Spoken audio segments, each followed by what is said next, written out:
Salut la famille, j'espère que vous allez bien. Gannaaw bi ñu leen nuyoo jox leen seen wàccuwaay tey nag ñoo fi ñëw nana wax ci coow bi dox ci diggante Maimouna Ndour Faye ak Cheikh Bara Ndiaye ba ki nga xam ne nii mooy Maimouna Ndour Faye dafa pelente kii di Cheikh Bara Ndiaye ci kàddu yi nga xam ne nii Cheikh Bara Ndiaye yëkkati woon na ko jëmale ko ci Maimouna Ndour Faye ak ci télé bi nga xam ne nii Maimouna Ndour Faye daf ko leb dem ba ci biir mënu ko fay ñu yóbbu ko ci yoon Maimouna Ndour Faye génn na def ay leeral porte plainte ki nga xam ne nii mooy Cheikh Bara Ndiaye mais baa ñu dugg ci sujet bi dañuy ñaan képp ki nga xam ne nii gan nga ci chaîne bi wala yaa ngi soog a seetaan suñuy vidéo te abonné go nga abonné ci chaîne bi aimé vidéo bi te nga wax ñu saxlaat ci commentaire yi sama gars yi aimé leen vidéo bu baax a baax loolu mooy tax YouTube mën a conseiller suñuy vidéo ñi nga xam ne nii abonné guñu ci chaîne bi ñu mën a seetaan suñuy vidéo dem ba abonné ci chaîne bi.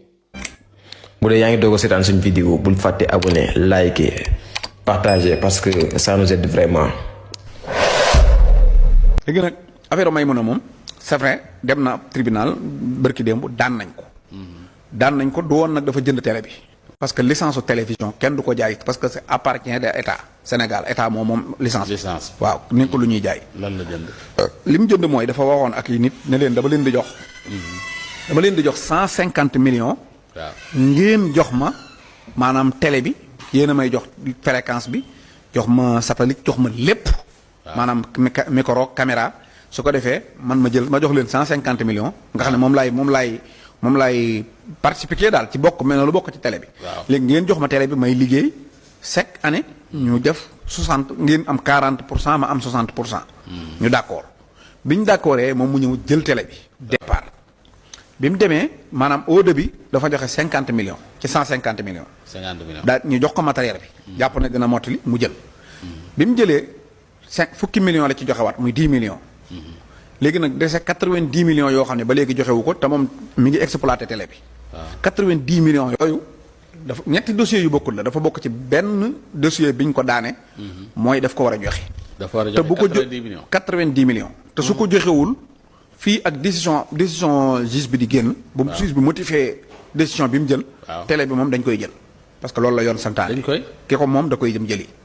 waaw xanaa diggante bi mu am fi 90 millions dem joxe ko. waaw bu ko defut dañ koy jël. dañuy ndër télé bi. waaw télé bi moom day fay parce que borom télé bi dana dem jëlib télé. waaw loolu mooy li wér li may informé. deuxième bi nga xam ne am na ci mooy. bi mu yoree télé bi maanaam pendant 7 ans koo xam ne da ngeen a wax ne da ngeen a bokk télé bi. day am 60% yow yaay am 60% moom muy am 40%. nga yor télé bi pendant 7 ans mosoo ko rendre compte mosoo koo jox dërëm. waaw kooku loolu tamit beneen dossier la. boo xam ne ñu ngi ko estimé ci 500 millions. 500 millions di ko ci topp même bu fayee 90 millions yi. waaw 500 millions yooyu tamit bu ko mënta fay. waaw aussi que mën naa def dilatoire fi 3 mois ba 4 mois. mais après télé bi tamit borom da koy jëlaat. parce que dafa wala boog mu dem lijjanti loolu joxe ko. maanaam ci noonu la demee nii mooy affaire bi. mais nekkut ay kii bu dee ñuy wax ay affaire dana appel ak appelut. lii ñu ko daane nii may mën a moo appel. waaw moom dañ ko daan mu dem jël affaire bi def appel. ñu daanaat ko. donc moom fay rek baa joxe li fi jàmbur loolu moo ci am. fay mbala joxe. waaw lii ma leen wax nag manipulé yi bari na waaye lii ma leen wax moom kenn du dara du ko dindi. waaw. manipulé yi bari na. waaw bari na nag waaw. kuy manipulé. non xam nga gars yi boo leen bu dara amee duñ tontu directement mais dañuy dem tontu indirectement.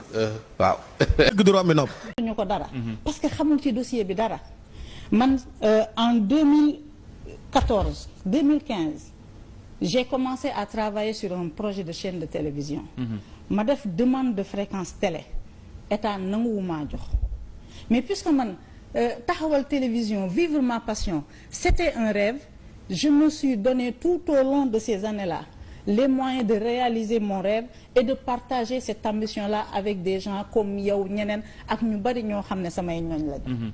dans ce sens-là ma gis ne la télévision LCS dafa tombé en désuétude c'était difficile ma tenté approche ñu nangu ma waxante ak ñoom pour ñu jaay ma télévision bi ma jël cabinet fiduciaire moom moo def inventaire bi def inventaire passif beeg actif beeg lépp cabinet fiduciaire bi mu ne télévision bii kat lenn li ci am valeur moom mooy licence rajo ak télé bi.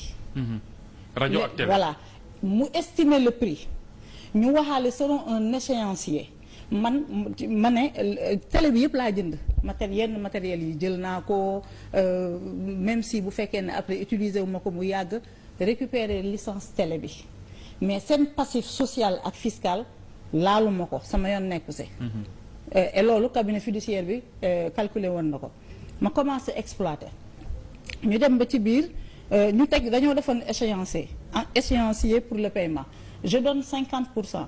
Je commence à exploiter. Quand tu commences l'exploitation d'une chaîne de télé, c'est pas évident. Mun nga am retard ci say échéance de paiement ma am retard ci samay échéance de paiement ñoom ñu attaqué ma en justice defal ma injonction de payer en juillet 2018. C'est-à-dire j'ai commencé au mois de mars ñu attaqué ma en justice. Quelques mois après. Voilà après ñu waxtaan négocier ma ne leen nañ ma may temps ñu may ma temps. ma yëkkatiwaat beneen montant joxaat leen.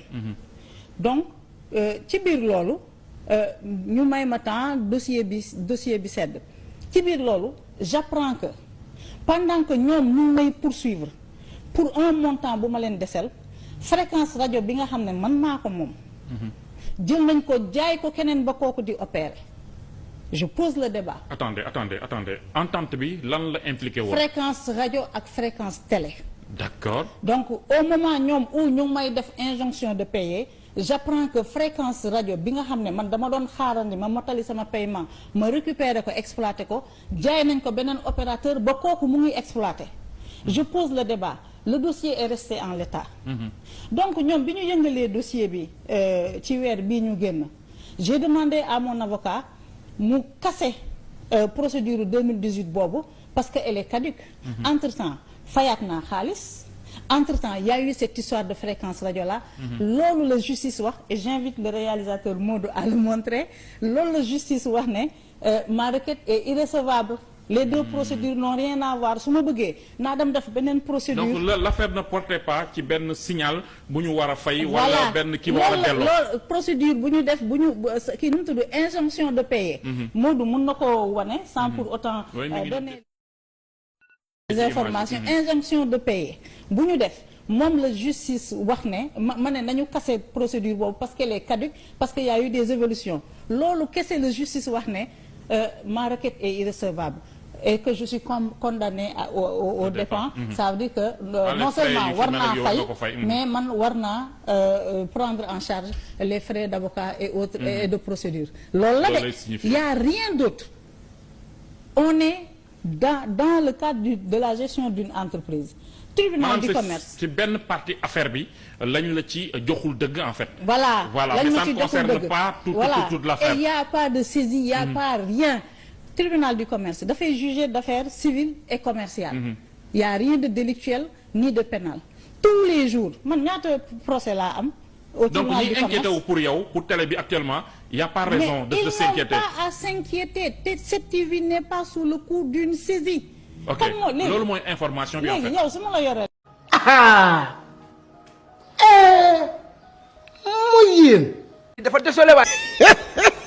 sama gars yi vidéo bi ñoo ko seetaanandoo dégg nañ kàddu yi nga xam ne nii Cheikh Bara Ndiaye yëkkati na ko jëmale ko ci kii nga xam ne nii mooy Maimouna Ndour Faye ak tontu bi nga xam ne nii Maimouna Ndour Faye def na ko jëmale ko ci Cheikh Bara Ndiaye teg ci ne dafa porter plainte ki nga xam ne nii mooy Cheikh Bara Ndiaye mais man li ma doon xaar ci Maimouna Ndour Faye te gisuma moom mu def ko mooy dama doon xaar Maimouna Ndour Faye bu génnee gannaaw bu mu porter plainte ki nga xam ne nii mooy Cheikh Bara Ndiaye mu génn ne moom télé bi fay na ko ba mu mat sëkk amelul kenn bor weddi kàddu yi nga xam ne nii Cheikh Bara Ndiaye tuumaal na ko teg ci ne moom amalul kenn benn problème bay dem ci justice kon télé bi lépp nickel mais nag moom li mu wax ak Cheikh Bara Ndiaye li mu wax yépp benn la Cheikh Bara Ndiaye nee na Maimouna Ndour Faye télé bi daf ko jëndoon dem ba ci biir waroon fay mu am lu mu joxe dem ba ci biir dolliwaat demaat mënatul fayaat ndax Maimouna Ndour Faye nee na télé bi ba mu koy soog a ubbi dafa nekkoon ci ay difficulté mu dem ba ci biir fayul ba ñu yóbbu ko ci justice ak yooyu noonu kon donc tey jii nii yow Maimouna Ndour Faye Cheikh Bara Ndiaye boo ko porté plainte loo koy porté plainte boo ko porté plainte yow boo demee tribunal ngeen dem ci kanamu enquêteur bi loo koy wax ndax moom li mu wax yow li nga wax benn la bàyyi leen seen tappale yi ngeen nekkee nii lii nag dara yóbbeewu leen ko de mooy ki nga xam ne nii mooy premier ministre Ousmane Sonko lu bon li ngeen ko doon waxal sos yi nga xam ne nii doon ngeen ko sosal ànd ceeg gouvernement bi fi nekkoon muy gouvernement Macky Sall ak képp ki nekkoon ci gouvernement bi ak képp ki doon wër ci plateau télévision yi di wax lu bon ki nga xam ne nii mooy premier ministre Ousmane Sonko ak parti bii nii di Pastef di nga ko gis nànk-nànk di nga ko gis benn gi nga tooñ nit baaxul te yéen da ngeen tooñoon Sonko da ngeen ko tooñoon yàqoon deram mais nag tey jii nii bul bi dafa wëlbatiku mu ngi dal seen kaw nànk-nànk yéen a ngi koy gis nànk-nànk sama gars yi vidéo bi tey loolu la woon di leen jox dig daje ci beneen yoon ci beneen vidéo jërë ngeen jëf. bu dee yaa ngi doog a seetaan suñu vidéo bul fàtte abonné liker partager parce que ça nous aide vraiment.